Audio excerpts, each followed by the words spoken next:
Okay, so my name is Haley Gill, and this is my journey, and take 4. I'm trying to find a different bulb to go in my daughter's Eiffel Tower lamp because I'm washed out. I'm so washed out. Anyway, I had surgery on 11/30/2017.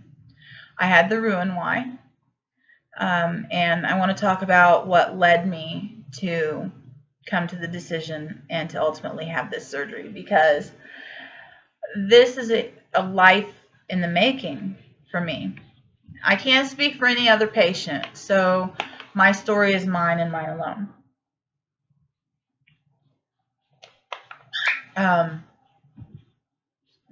I'm 40 years old. I turned 40 just before surgery, which is a magical number that I always feared because my mother died in 1989 and she was but 40 years old. We don't know what happened.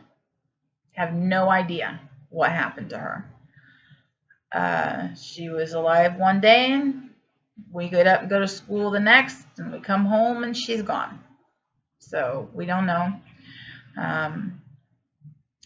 Both my grandmas, one died when I was 4, one died when I was 5, and that was 84 and 85. I'm old.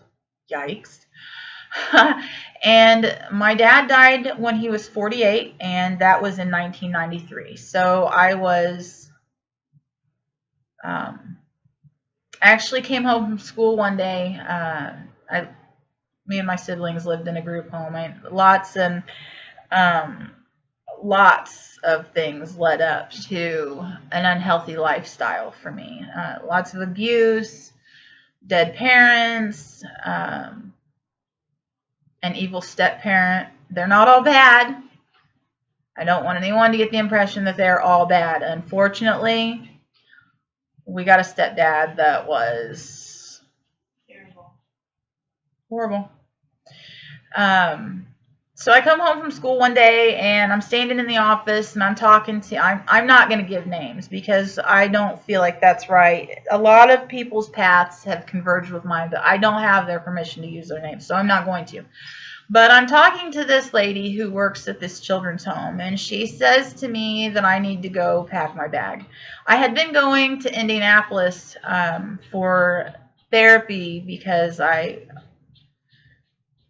a very messed up kid that went through a lot and didn't know how to process it. And the tools that you develop over time through relationships and things in life that bring you to the point to being able to, I missed out on. And I asked why, and I was told it's because I hadn't dealt with my mom's death. And I was 15 by this time. And I was 10 when she died. My 11th birthday was literally right around the corner in the fall. And she died in the first part of summer. Actually, it was before summer solstice, so it was late spring. Anyway, so I get put inpatient because I lashed out. I acted out all the time because I just didn't know how to handle it. And while I'm there, you get up in the morning in this place, you got to do calisthenics.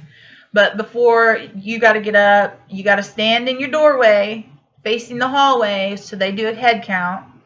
And I looked in one direction and I see somebody that I'm pretty sure I know. And I did. It happened to be my first cousin on my dad's side that actually is 25 days older than me. And she had her own struggles, but while I was there, they pull us both into the room and they tell me that my dad died. And I was stuck there. Like, I didn't get to go to his funeral and viewing. Nobody would come and get us to go. So we missed it. Her uncle, my dad, my siblings got to go, but I missed it. So I'm trying to work on my mom's passing and how it affected me, and then I get that dropped in my lap. So that messes me up some more. So just needless to say, emotionally, I've been through it. And then I ended up in a couple of abusive relationships as an adult, and that doesn't do any good for a person either. And then I smoked for about 20 years, and I was sick all the time. I had 3 babies, even though my body wasn't supposed to be able to do that. Uh, and I get fed up with being sick. I get sick. I was getting sick every 3 weeks. I was down sick 3 weeks. I would end up in the ER, and they would tell me, I'm not moving any air. When I lived in a different town, every time I went in like that, they hospitalized me. In this town, they send me home like that. Not moving any air. I'm all closed up. It's dangerous and crazy. Anyhow, finally one day I went to my doctor and I just told him I'm dying.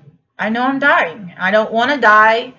I'm already against the odds because, my grandmas, they were old. Quite a bit older. Like 30 or 40 years older than my mom.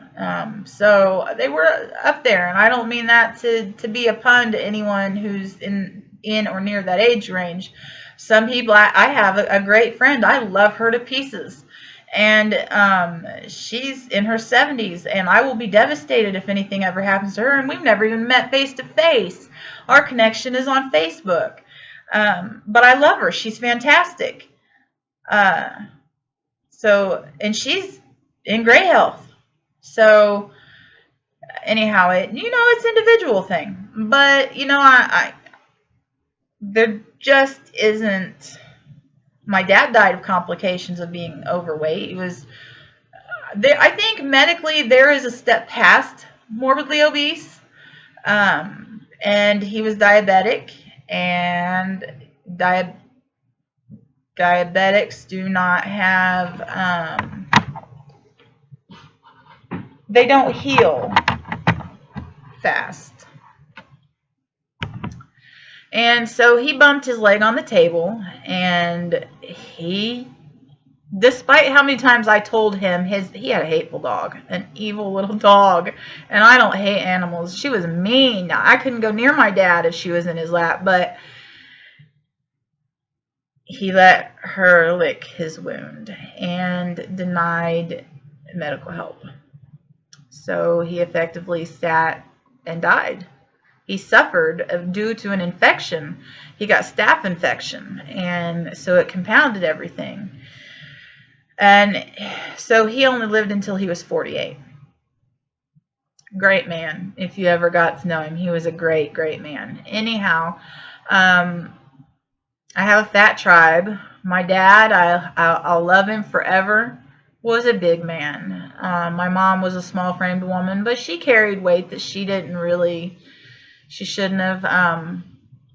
But not only did life set us up for failure, and we just let it beat us down and beat us down and beat us down till we submitted effectively, and food became our life. Food became,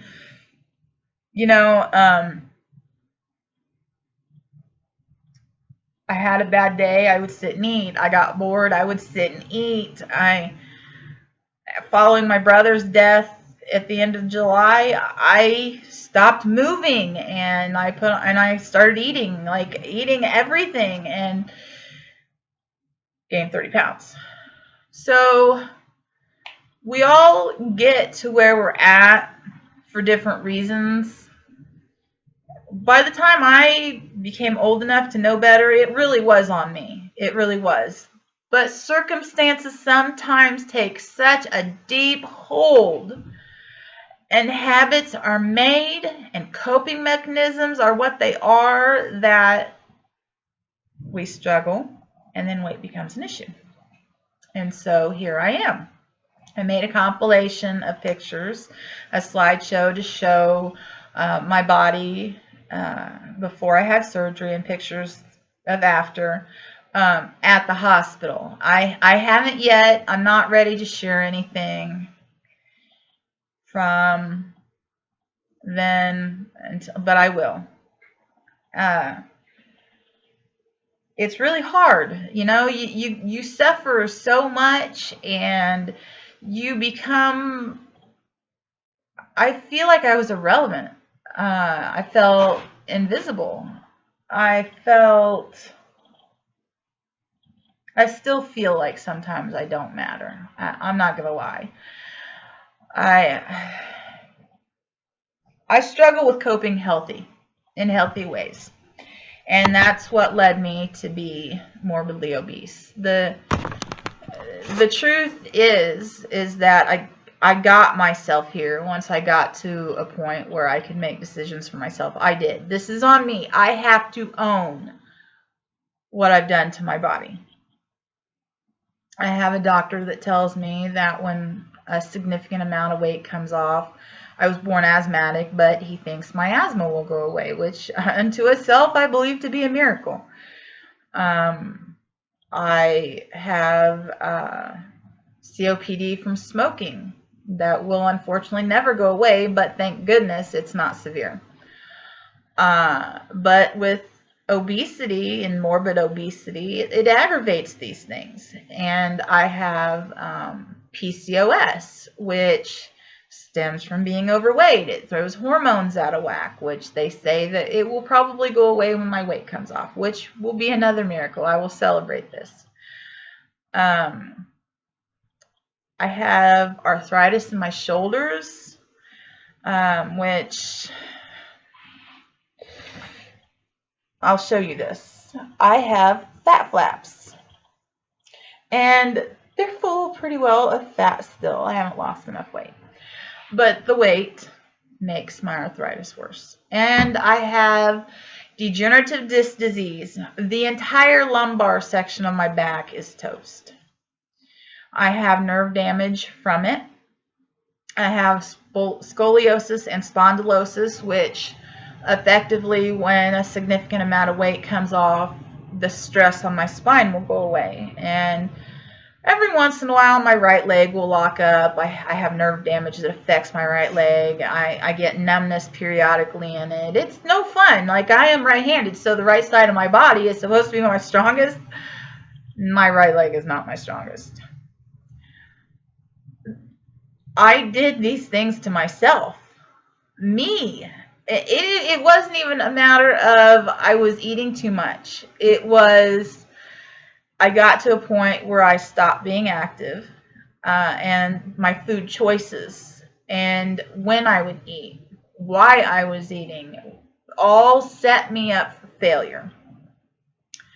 So I see this big, bright, huge sign in my mind right here. And it's an S, a big neon glowing S for success. And I started out initially with 3 goals. And I'll share those with you. I'm not going to share what my pre-surgery weight is yet. I'm not ready. I'll get there, I promise. But I had 3 goals. One was immediate. This was before my brother died, to reach a certain weight. So I'm going to say goal A.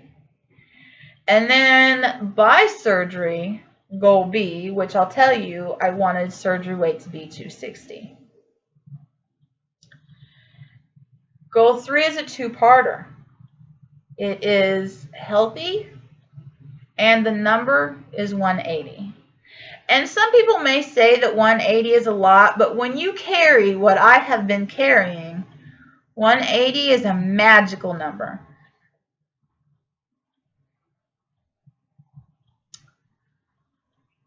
I'm really sorry that life brings us to these unhealthy things, and that suffering occurs, and that we lose ourselves. Because I spent almost 10 years with my son's father, and I was in virtually none of the pictures. And I try to take more pictures now, not because I am all about this face or that I think I'm gorgeous. It's none of that. But it's to be present. Because if taken care of, pictures can outlast memories. Pictures can outlast people. And so I'm documenting at this point my life because I have to wake up and realize I matter.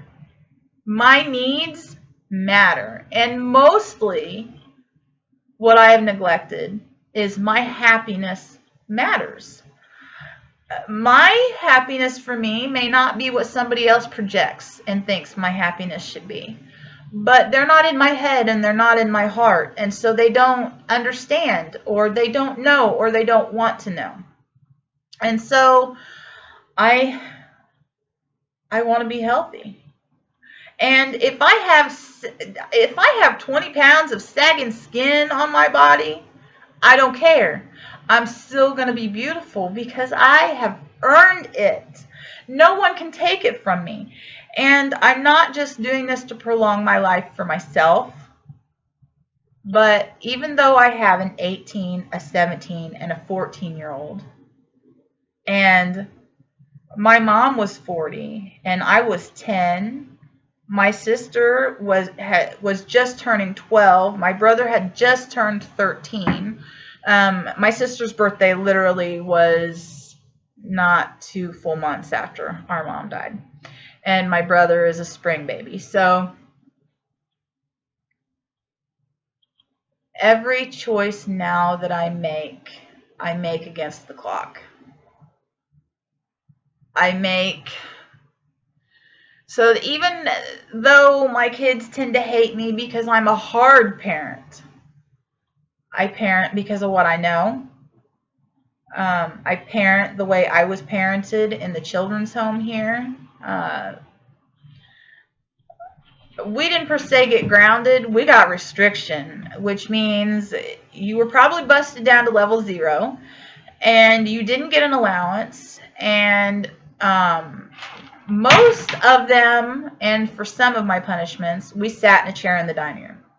And all we had was the 4 walls. No one was supposed to talk to us. We weren't supposed to do anything but sit. And let me tell you, I tested them in every way. I give them credit because, I mean, they were paid to be there, but honestly, I was such a troubled kid that they could have just packed their bags and ran. No lie, I was a handful. But they made me do physical labor. I had to do the seasonal cleaning of the fans. And there was a lot of fans. This place was big. I mean, by building standards, it was a mansion, and it had been standing since the 1800s. So it was a large place. I mean, there was a total of, usually if we weren't above capacity, which didn't happen often, housed 16 total. It was the smallest placement we were ever in.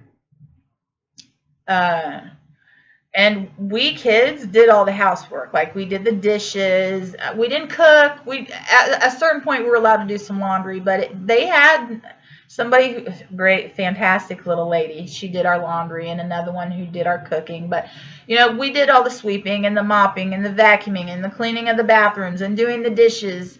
And if you were not in trouble, you got paid to mow the yard, which was enormous. Now, however, I was in trouble a lot, so while everybody else in the summer was off swimming, I was push mowing this yard, which was huge. And so my kids hate me because effectively I parent that way. It's all I know. I've had them wash walls when they've been in trouble. I've had them write sentences. It's what I know. So you can't fault me for that. I mean, it was okay for us at that time, so I don't understand why it would be a problem now. But I'm a hard parent, my kids need to graduate and they need to make good grades, and I pay them for good grades. You bring me A's and B's and I'll give you $20. I'm not an ungracious parent, but I'm also strict because I had a life. I wasn't allowed to run town. My kids can't run town. But they hate me because of it. I get told things like, I hope you die, and you're stupid, and you're a slut. I'm like, do you even know what a slut is? Because no, I do not have a shady history. Um, Life has beat me down in every way, and I'm ready to take it back. I want a healthy body. I want to go on a tropical vacation. My husband and I got together in 2009, but we knew each other since middle school.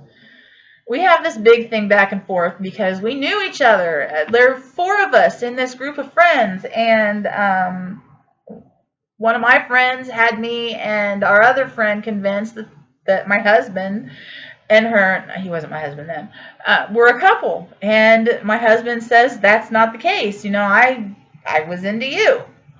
So we're one of those that were second round couples. But we've been together since 2009, and he's had a hard life too, but he supports me. I mean, and right now he is my financial backer. Like, he pays for everything. And when I'm curled up in a ball crying because my day fell apart because somebody breached, the no drama zone, he picked up my pieces. And he's a survivor of parents past also. As a matter of fact, his dad died the same year that my mom died. So we are relatable to each other and our supports to one another. But trials, trials. Even after surgery, there's no fix. Like, I don't know about every other hospital, but they stress to us. They stress it that this is not brain surgery. And it's not. Because post-op, all the same urges are there. The same kind of things that push you to make the unhealthy choices are still going to exist. They don't magically go away. They never will go away. We just have to identify our triggers and try our best to get through them without damaging ourselves or our journey. And so I stress to you that if you're having a bad day, reach out. Reach out to somebody else who has been here, who's doing this. I'm available. Find me on Facebook. My name is Haley Gill. I'm on Snapchat. I am on Instagram. Only I think I'm SuperBlue39 on Instagram. Because we are our best supporters. We relate, even if our journeys are different. What happened at point A to surgery at point B, we know the struggle. Whatever factors there are, don't give in. Don't give in, because you matter. You're not invisible. You're beautiful.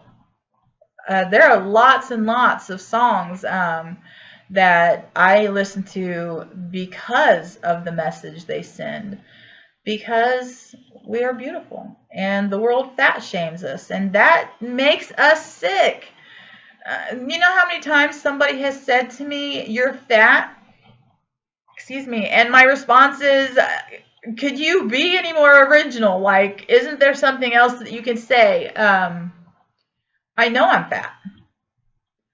I am ugly. I do not look at myself in the mirror and see beauty. I am conflicted on, I'm 40 and I don't know where I'm supposed to be in life. I don't know what I'm supposed to do. I just don't know, because I want to be a vet, but guts and blood, not my thing. But I want to save all the babies. I know that there are other families like us that are low income and they struggle, but that shouldn't mean that you can't have a baby, and by baby I mean fur babies, because they outnumber us, and death is not an option. I don't feel like putting them down is okay, because when I wasn't wanted,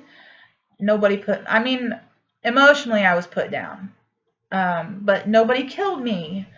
And I'm broken, and I'm trying to fix my broken pieces so that no matter what I think about how this looks, there is beauty. And I'm going to be like the Care Bears and do my shine, and then I've got 2 years toward a 4-year social worker degree, but I double majored, and so I have 2 years toward project management. I don't know what I'm supposed to do.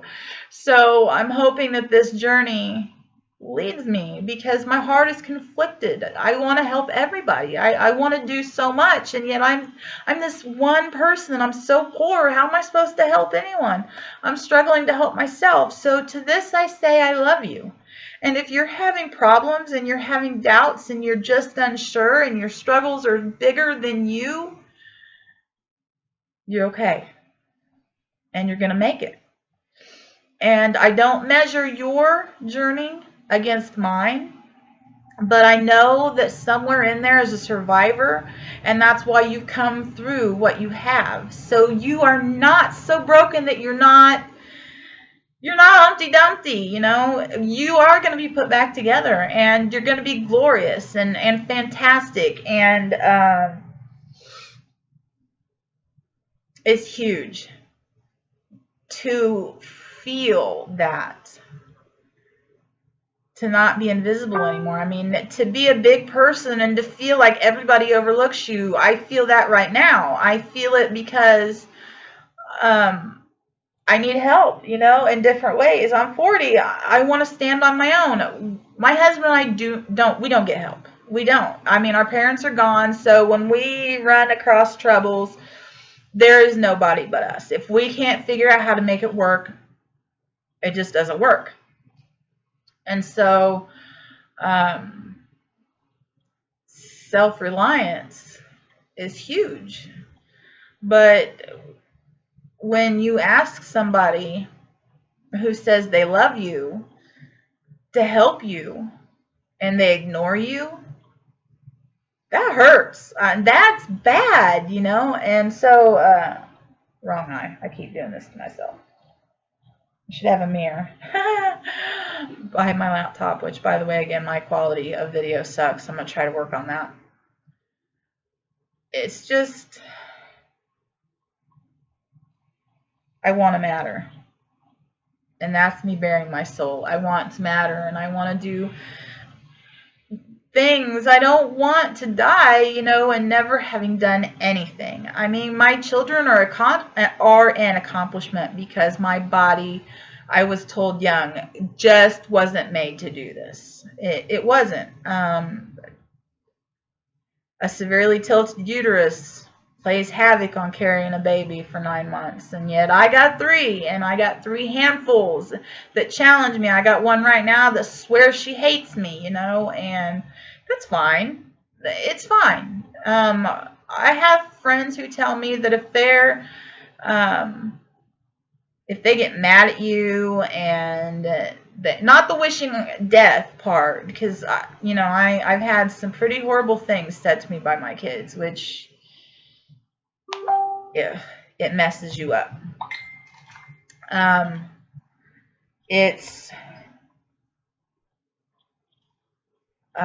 It hurts, but if they're mad at you, you're doing something right.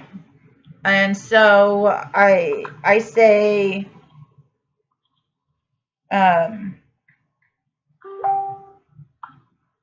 keep doing what you're doing.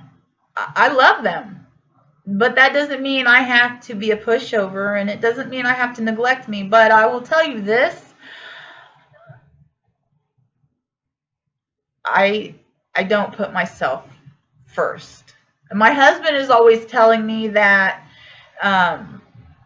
if we don't take care of us, then we can't take care of them properly. And I've struggled with that, because there's always been people in place in my life that tell me that they are number one. Okay, and in their way they are number one, but I neglected me. I neglected my health.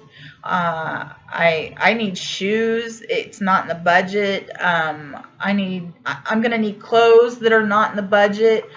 I would wear rags, and I have, to clothe my children.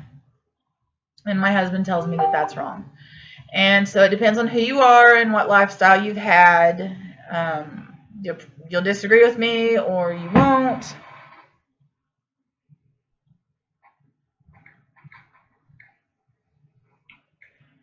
But sorry, my husband's on break. We chat every time he's on break. Um, Somewhere in the middle, I have to wrap my head around the fact that I matter and my needs matter and I am a priority. And by not, I will tell you this, which leads me to the surgery also, is that because I have not taken care of myself, my children don't respect me. I have not made myself a priority. And so I get walked on. It it's not something I'm okay with, and it's something I try to fix. Uh, my phone wants to be dumb. I don't want to take a picture. Um, and like I said, my oldest is 18, and she has to graduate. She doesn't care about her grades. She complains a lot, and she lived at home but wouldn't get a job, and I told her she needed to get a job because she wants things. Okay, you want things above and beyond what I am supposed to provide. Get a job. I worked. I mean, when I wasn't in trouble, I was out earning money. Like I said, as a teenager, you couldn't keep me still. I was a social butterfly. I don't know if everyone liked me as a whole as much as I just enjoyed interacting with all of them. Everybody from different cliques. Like, I just didn't have one set. I just liked the people all the way around. And so I was a social butterfly.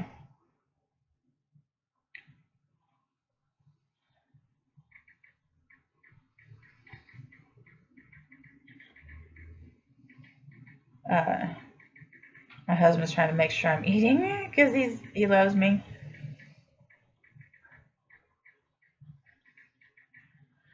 Um, I apologize. I didn't even realize it was his break time. I should have paused the video.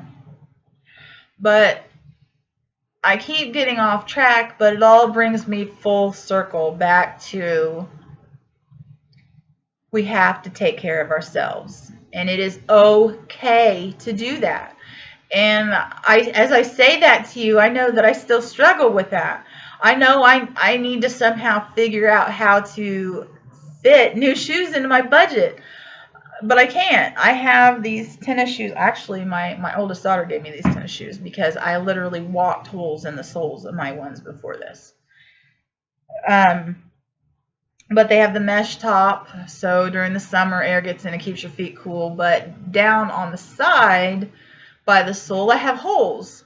And we're having -0 temperatures where I live. And so I have a health condition that affects my circulatory system. And so cold doesn't just hurt, it hurts. Like, on a scale of 1 to 10, the cold causes me an 8 in the pain. It's bad. It's not just I reach into the freezer and I grab something out. It hurts my fingers, and it's called Raynaud's. And if I get too cold, then my toes or my fingertips or my nose, the tip of my nose, will turn black. And so, I'm taking off weight, and I'm fighting with being cold. I was a smoker and I was cold all the time, and then for 20 years, and then I quit smoking, and then my body's like, aha, bitch, this is how it's supposed to be. And I wasn't cold all the time. I was actually more regulated. And then I lose 34 pounds and 14 ounces, and I want to wrap my husband around me like he's my winter coat because he's a human heater. He's fantastic that way. But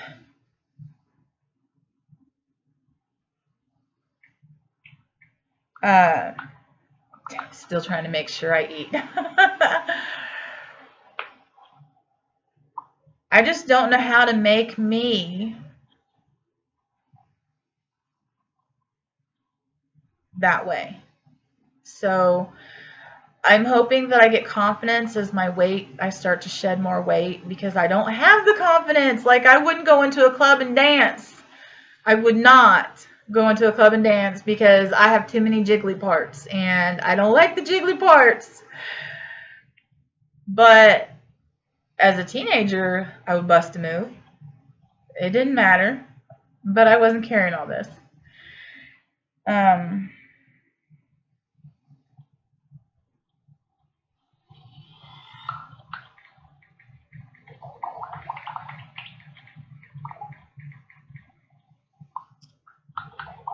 I I want to do something with my life, and I have a really hard time with it. Uh, I know poverty right now. My husband works a full-time 14-hour-week job. Actually, tonight he starts overtime, and still we are maxed out. Like we pay our bills. We're like any other most other American families. We pay our bills and we have nothing left. Like we buy our groceries because we don't get assistance. At poverty level, we don't get assistance, which kind of makes me proud, because I don't want locked into that lifestyle. It's hard. It's just I don't want to go into that. That's like politics. But okay, his break's over. Okay. Now I need a drink. Bad problem. Chapstick.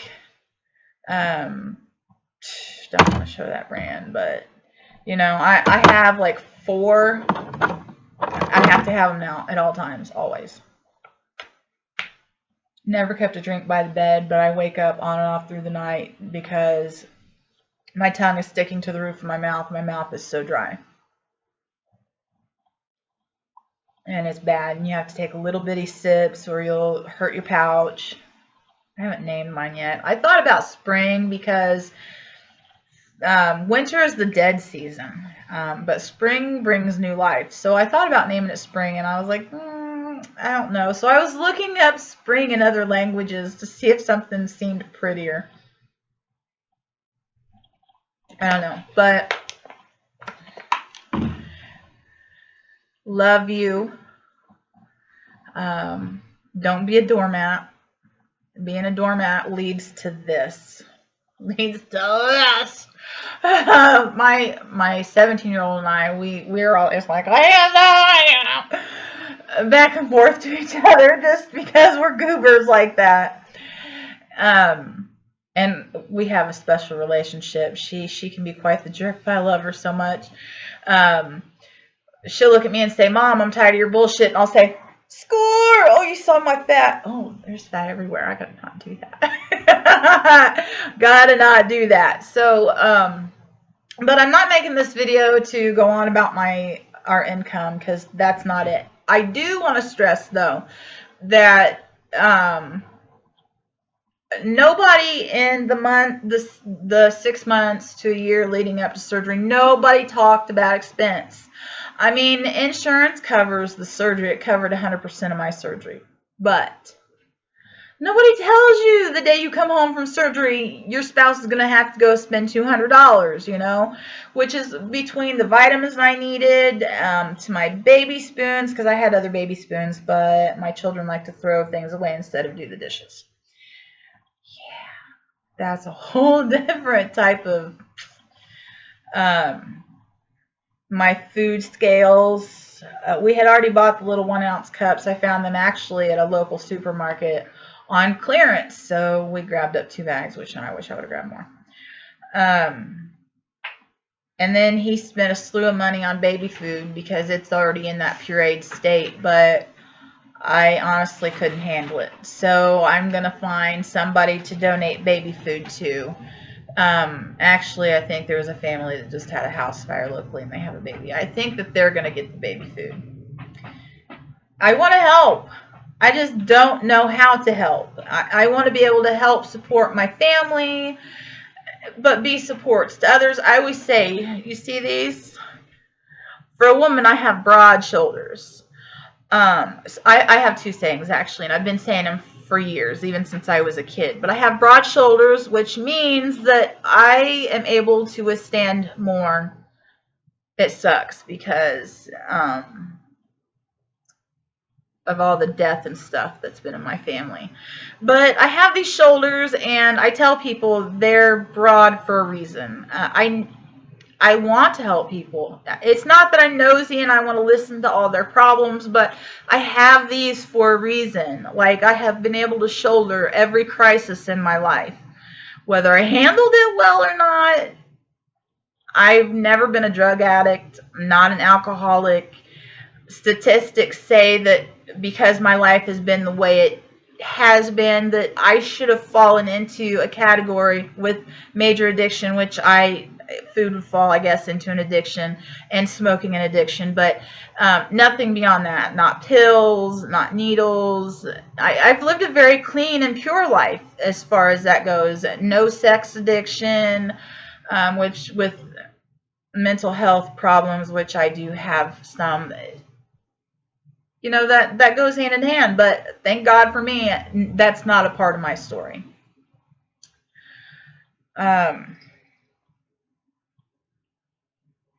The other saying is, I have big feet. I have, actually, my shoe size is women's 10 wide. That's big feet, okay? That's like, I gotta get squared in my camera. I don't know. It is the perfect length between my wrist right here and here. Okay, I have big feet. I have a solid foundation. I have been saying that since I was like 12. I have a firm foundation, and I do. That doesn't mean that life has to keep hitting me, but it does. And I'm responding to it like this. I was born like every other human being, and I have a purpose. I just don't know what it is yet. And on this journey, I'm hoping to find my I have so many passions that I want to find out where I'm supposed to go from here. I don't know what role weight loss is going to play with my mental health. I have anxiety and depression and BPD and bipolar type 2, and I don't know what that's going to play in it. The BPD, unfortunately, stems from my childhood and all the death and abuse and neglect that I suffered. And I'm talking pre-system. That was under the roof of my mother and her spouse.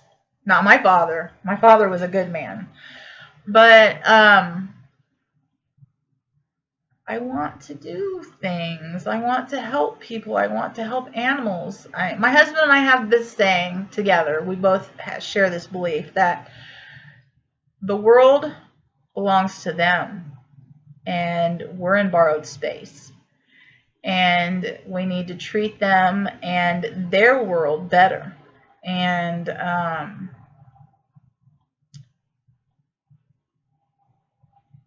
I have so many soft spots, and I'm not talking fat rolls, and I have those in spades. But as much as I want to help people, I think I relate more to animals, because animals are not abusive by nature. There's the certain dog breeds that everybody's like, oh my god, they're horrible. They're not born that way. Humans corrupt them, and humans corrupt humans, and I don't want to corrupt anyone. I have trouble being like, you go into a store, and this is an example of how I'm not. And I've been a cashier, and still I'm not this person. Somebody comes into my check lane, and I'm not this person. I don't say, hi, honey, how are you today? Did you find everything you were looking for?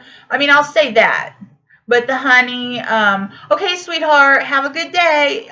That's not me. That is not me. I didn't grow up with that. That's not ingrained in me, so I don't talk to people that way. I have been a cashier. I'm a thorough cashier, but I have anxiety, and people like to cuss me out, and so I lose my shit, and I want to cry, because I just don't. Even with my bipolar disorder, I do not wake up and put my feet on the floor and think about ways to make other human beings miserable. I just don't. I want a harmonious world. And I would try to get into the acting field, but here's my catch on that. This is funny. I watch movies. I'm a movie fan. I'm not gonna lie. There's lots of actors and actresses that I think are fantastic human beings. I mean, I hope a fragment of who they portray on screen is who they are in real life, because they're beautiful people. And I'm not physical looks aside. I wish I was one of those, but I'm not. Um, but there are lots of them that donate large sums of money to organizations, or they volunteer their time. That's how I mean beautiful. Okay, and I would seek an acting career. I'm not sure I would have much talent, because I watch these movies and these love scenes come on, and I'm like, oh, did it pass yet? Not because I obviously know the stuff. I have 3 kids, but I'm embarrassed. I couldn't do those scenes. Um, I wish I could, because like it's just a fantastic industry, and I follow a lot of these people, and I'm like, oh, I wish, I wish, but I don't know what I was born to do yet. I don't even know how to find out what I was born to do, because I tried the college thing, and they were not accredited in our state, and so I don't even think that the 2 full years, it was round the calendar, year-long college, we got 2 weeks off, and that was during the Christmas and New Year's holiday. I don't think any of those credits from my dual, I'm having a brain fart, dual majors can even be applied anywhere else. I don't think those credits are good. And let me tell you, all my core classes for my social worker degree, I blew out of the water A pluses. I also love biology. I I made great grades in that in school. But I'm going to try to do video diaries every week. With the clothing situation, I have reached out to a company or two to see maybe if they sponsor people with situations like mine. Uh,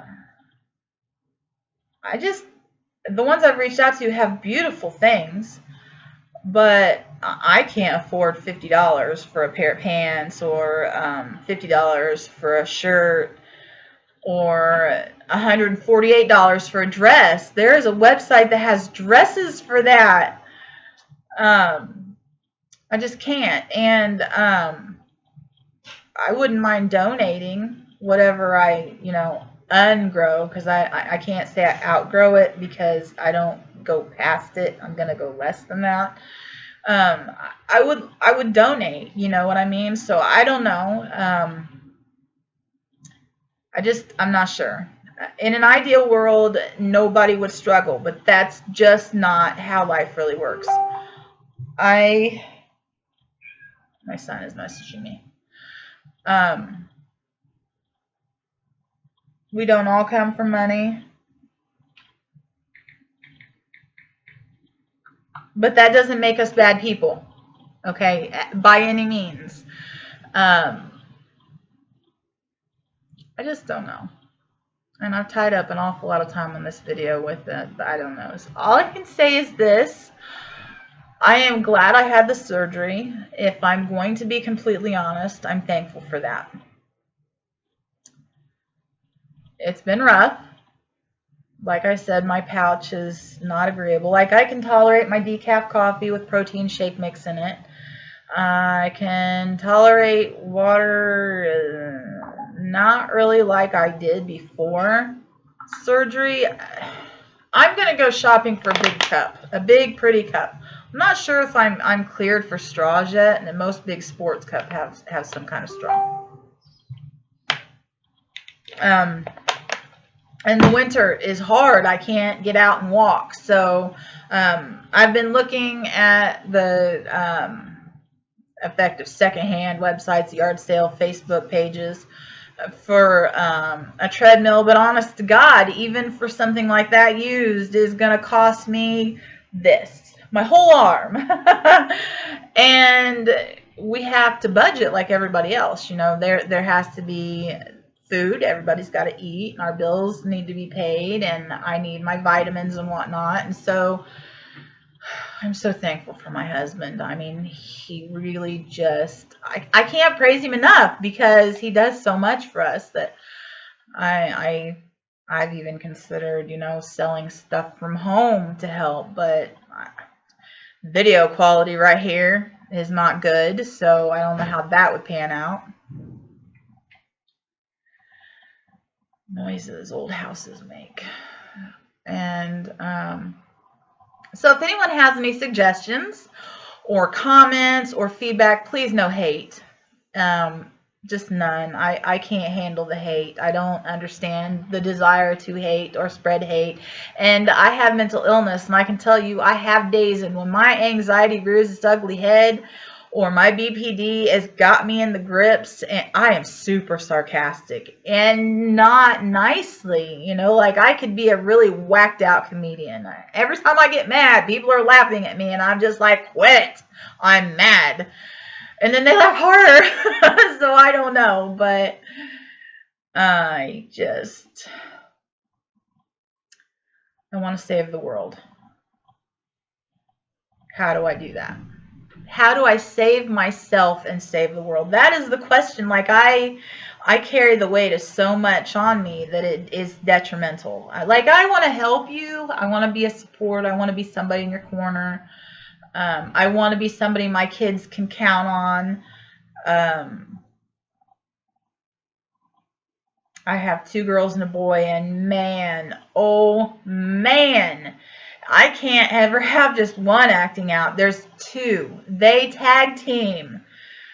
And we live in a different time now. So like 20 years ago when I was in my youth, I mean, when I was in placement, it wasn't just people who didn't have families or families that didn't want them. It was troubled kids for whatever they were troubled for. We were a hodgepodge, but we were family. And today, to this day, there are lots of them that I will always love. And if they were to call me and tell me they needed something, I would be there because that is family. My sense of family actually came from there. And I honored my siblings when I was a kid in placement, except for my sister. We got into a big, huge fight, and it left me being arrested, and it was not fun. But my brother was what we would define today as special needs, epilepsy and cerebral palsy. He was a Riley kid.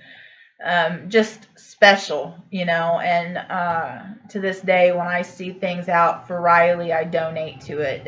I don't care if I have $1 and change, that's all I have in my name, I'll drop it in the bucket because my brother, bless his past soul, was a Riley's kid, you know, his special wrist weights and his special scissors and hand grips and all these therapeutic things came from there.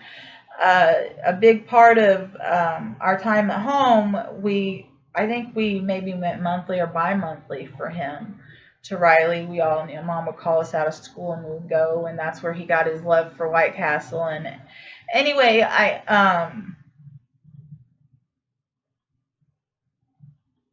I wish I was in a financial position, honestly. This is my heart. I wish I was in a financial position to sponsor somebody like my brother who was uninsured to have surgery. We live in an age where everybody's supposed to have insurance now, which I know I'm getting into politics right here, but it impacts my journey. Oh my God, my video is huge. Nobody's going to want to watch it. So I think on that note, I'm going to leave it be. And I'll be back next week. I will try to do this on the same night every week. But again, my name is Haley Gill, and I have been all over the place on topics. And I'm really sorry. I didn't mean to have an hour-long video. The next time, I'll write down bullet points, and I will stay on track. And I will try to work on a better video source because my laptop just sucks. I mean, And this was my Christmas present in Christmas of 2015. So I'm sure it's outlived. It's probably it's outdated. I don't know. I'm not. I'm computer illiterate, to be honest. But this is my bariatric journey, and as if you can't tell, I'm passionate about lots of stuff, and this is for my accountability and to show that you don't have to come from money to want to take your life back, but know that you're loved and know that you have value and know that you have worth and you have a purpose, and don't let anyone dim your shine ever. You have a good night.